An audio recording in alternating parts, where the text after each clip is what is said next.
Bonjour à tous et bienvenue sur ce tuto retour de vol sur Aerogest. Donc en d'autres mots, comment rentrer le vol que vous venez d'effectuer sur Aerogest. Encore une fois sur la page d'accueil, dans la partie gauche, vol. Et ensuite, retour de vol. Maintenant que vous êtes sur la page de retour de vol d'Aerogest, donc il y a plusieurs parties. La première avec le vol, le pilote, le compteur et les détails. Donc le départ, la date et l'heure. En cliquant dessus, vous pouvez les modifier avec le clavier ou sélectionner les petites flèches pour changer la date ou l'heure. Donc l'heure, on n'oublie pas, c'est en UTC. Ensuite, l'avion que vous avez utilisé. Donc les AT3, les Cessna 152, les 172.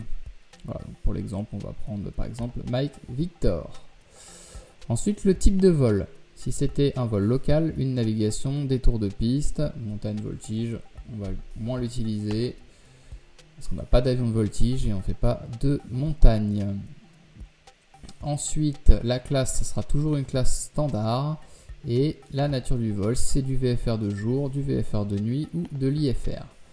Ensuite, vous allez arriver dans l'encadré pilote. Donc l'encadré pilote, il va y avoir le pilote à bord, donc voilà, nom, prénom qui est lié finalement à la connexion du compte qui va se mettre tout seul. Et est-ce que ce pilote-là était donc commandant de bord de l'avion ou en double commande?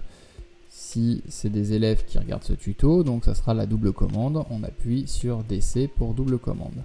Donc le vol sera dans le cadre d'une formation, ça se coche automatiquement. Et là, on peut venir choisir un instructeur. Par exemple, Poirieux Nicolas. Au niveau de l'oramètre, donc les compteurs d'oramètre sont dans les avions. On a le compteur d'oramètre qui va correspondre à la dernière entrée, donc à bien vérifier si ça correspondait à votre vol lorsque vous êtes rentré dans l'avion. Et on va pouvoir mettre un l'oramètre d'arrivée, donc par exemple 59 69,47. Ça aura été notre compteur d'arrivée. Ensuite, je vais cliquer à côté et il va y avoir le calcul qui va être fait en temps réel sur donc 60 minutes de vol, le tarif standard de l'avion, plus la double commande et le montant total. Donc à vérifier si le temps correspond bien.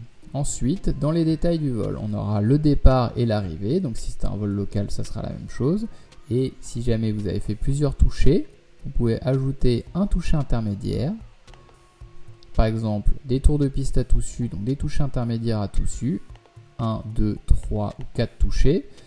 Et ça nous donnera donc là le total des atterrissages, parce que ça va venir prendre en compte le dernier atterrissage, donc le 6e atterrissage. Donc si vous avez fait 5 touchés, plus 1, 6 atterrissages. On peut prendre un autre exemple. Vous êtes allé par exemple à Étampes pour faire un toucher. Donc toucher intermédiaire, LFOX, Étampes mon désir, un toucher. Et vous êtes revenu à tout su, donc ça fera un toucher plus un atterrissage. Donc nombre d'atterrissages 2. Et ensuite, une fois que vous avez rentré ces données-là, vous pouvez rentrer le carburant au début ou à la fin du vol. Si au début du vol, vous avez rajouté 40 litres, on vient cliquer et rajouter 40 litres. Et si vous avez rajouté de l'huile, que ce soit au début ou à la fin du vol, vous pouvez noter là, attention, c'est en litres. Donc si j'ai rajouté 0,5 litres, 0,5 litres d'huile. Et enfin, vous pouvez enregistrer.